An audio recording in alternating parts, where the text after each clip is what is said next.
city's sucking all the good stuff out of the world and sending all the bad stuff out to all of you guys, the city then pays farmers to take those biosolids, and after 3 applications, this is the peri-urban area around the city, which is where our sustainable food production is going to come from in the future, is no longer able to grow food because it's toxic.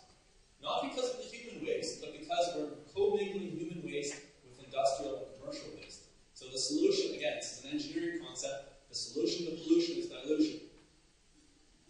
Okay? So we've got to change that whole system if we're going to actually start talking about a system that's regenerative. So he's not there yet, because that would make him illegal, but I just wanted to put that little plug in there. And best of all, he's got extremely low resource use. Can you go to the next slide, please? This is Curtis Stone here. His farm produces in between 15 to 20,000 pounds of food per year on 3/4 of an acre. I was talking to him the other day, and he says that without any question of a doubt, after operating for 3.5 years now, he feels that $100,000 a year on 1 acre of land in farm in this method is not a problem at all. Which I think is amazing when you consider that. I mean, I'm not a farmer, I'm not a grain farmer, but what can a grain farmer get off of 1 acre of land? Gross. Or net, I don't care, it doesn't matter.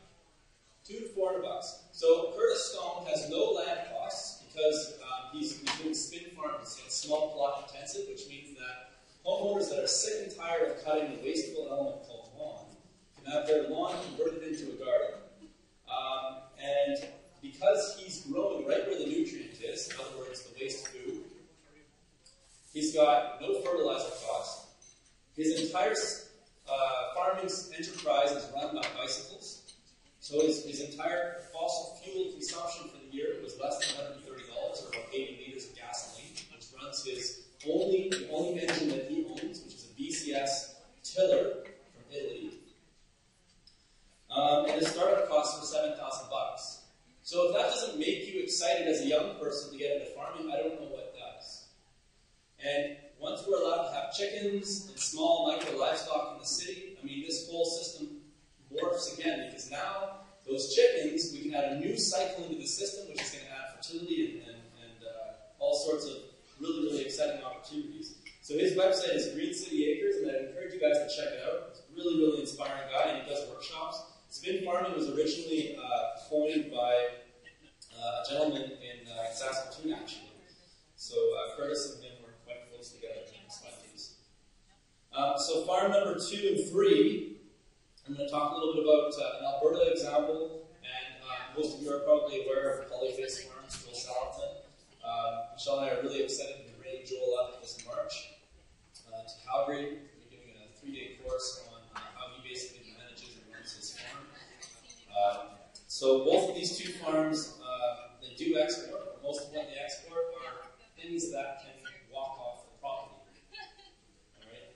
And the reason, I mean, this is the whole vegetarian myth, isn't it? I mean, the whole kind of reason that the ethical vegetarian says that we shouldn't, or the political vegetarian says we shouldn't be eating meat, is because animals are inefficient. They consume grain. What? They consume grain. Like, do cows consume grain? No, they consume grain. But the inefficiency of the animal, which is what's always being quoted, is the efficiency of your land. Okay? So when they drink a whole bunch of water, that water is being exported off the property. In a cow, that's a problem. You can find out in a feeding operation. But on your farm, it's a fertility opportunity. Okay? So, yeah, if a cow is only 10% efficient, so it takes 10% off your land, that's about what the ecology can replace per year. So the inefficiency of the animal is the efficiency of the land. So it's okay that they export. They do use resources, so I'm not going to say they're ultra low resource use. They've got some work to do there, but they're still very low relative to conventional farms. They're based in high diversity, perennial plants, cooperation, and mutualism. So on 10 acres of land, Joel Salatin produces 3,000 eggs, 1,000 broilers, 80 stewing hens, 2,000 pounds of beef, 2,500 pounds of pork, 100 turkeys, and 50 rabbits. He employs 14 people on his farm, and they grossed $2 million last year. And they have about 500 acres, 100 of which are grazable, the rest is in forestry products. And Joel Salatin has gone from 1961 to 1.5% soil carbon content over 8%. And permaculture practitioner in the Midwest did some studies and said that at every farm, there's about 1 million acres in the U.S. that can easily be converted from corn, soy, and wheat over to this type of management system, that the U.S. would become a net carbon sink pretty much overnight. So we could actually sequester all the carbon that's being produced without any kind of change in consumption habits, in our driving or fossil fuel use habits at all. Okay, which has to happen as well. So we can't actually eat and deal with the climate change issue simultaneously. And I'm not going to, it's probably a heck of a lot more complicated than that, but it's a very good start in the right direction. And then just to kind of bring this something a little bit closer to home, and I find that this story is also very inspiring. Some of you might know Don Rosika. He's near Killam, Alberta. What makes Don a little different than Joel is he's Canadian. He's doing this similar system in a cold climate like Alberta. But what I love about what Don's doing is that he's actually created a system. And he was talking to me on the phone not too long ago, and on 10 acres of land, rotated over 4 years, so actually 40 acres of land, but 10 acres per year, he's showing young couples who want to get into farming how they can be generating about $50,000 a year producing pigs, chickens, and turkeys. And topsoil. Okay, so I would encourage you guys to check out Sunrise Farm. Since he's kind of moved more into holistic range management, he's planted over 65,000 trees to date. He continues to plant trees. He's fenced off all of his riparian areas. When everybody else is having grasshopper problems, he's got massive turkey opportunities. These turkeys love it when there's a grasshopper plague in Alberta. Next slide, please. So we can dominate or we can participate.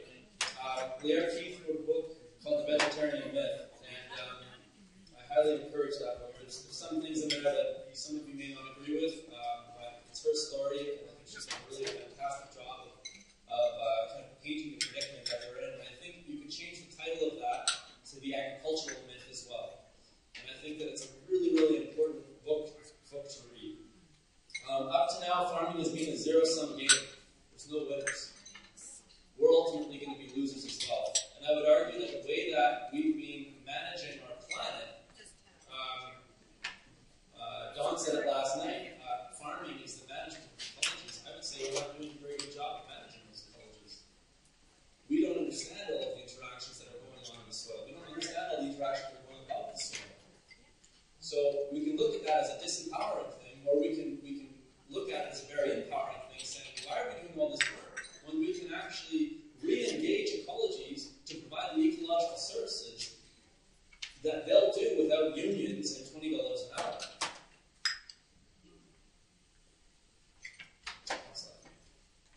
So I'm going to finish with my epiphany, because I'm sure you guys are all really, really hungry.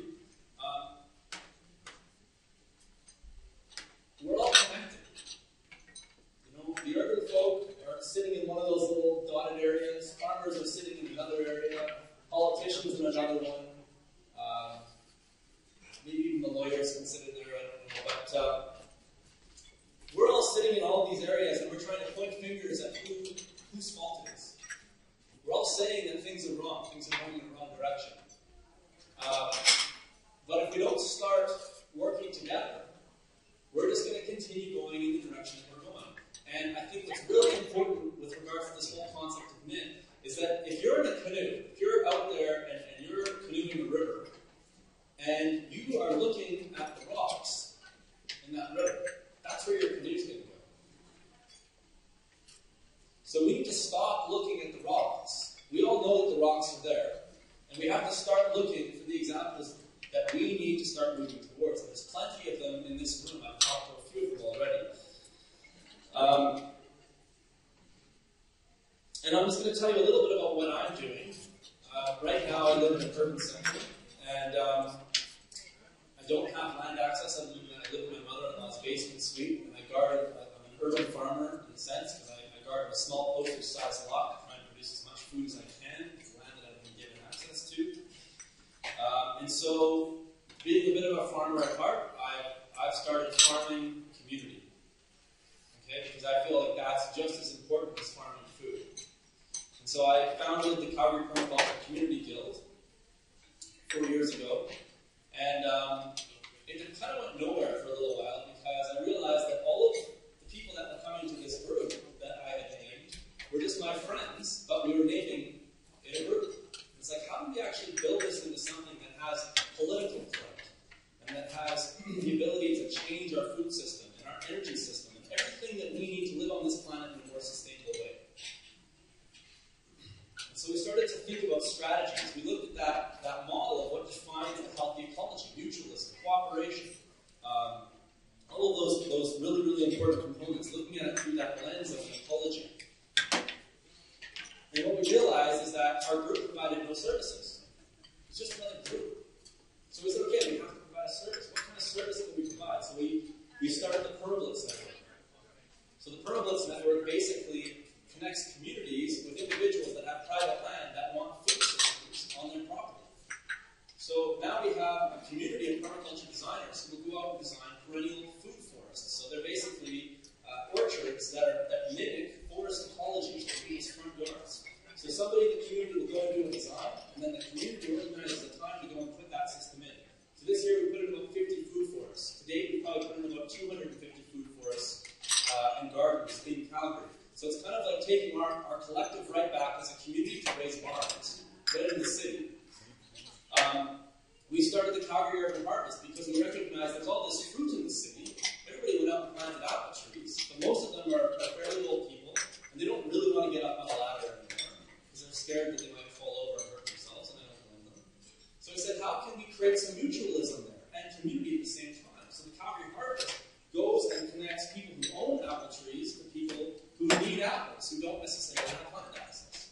So now we have over 1,500 trees registered in the city, 400 volunteers, and we don't even know how many tons of fruit we harvest now.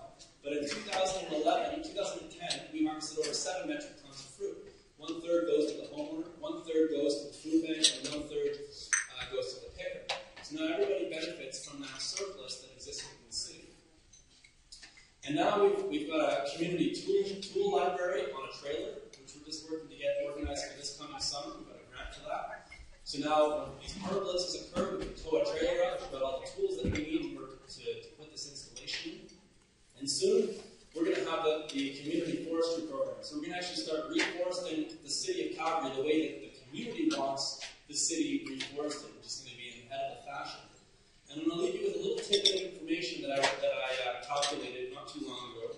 I received a phone call from a master's student and said, how are we going to feed the world? There's not enough land out there to do it. I said, BS. What kind of assumptions have you made? Because that's what it always comes down to. What are the assumptions that you make in order to try and determine this thing that you're trying to communicate? Have you assumed that we're going to continue this project called the lawn? Yes, of course. Well, the lawn is the largest misallocation of resources on the planet.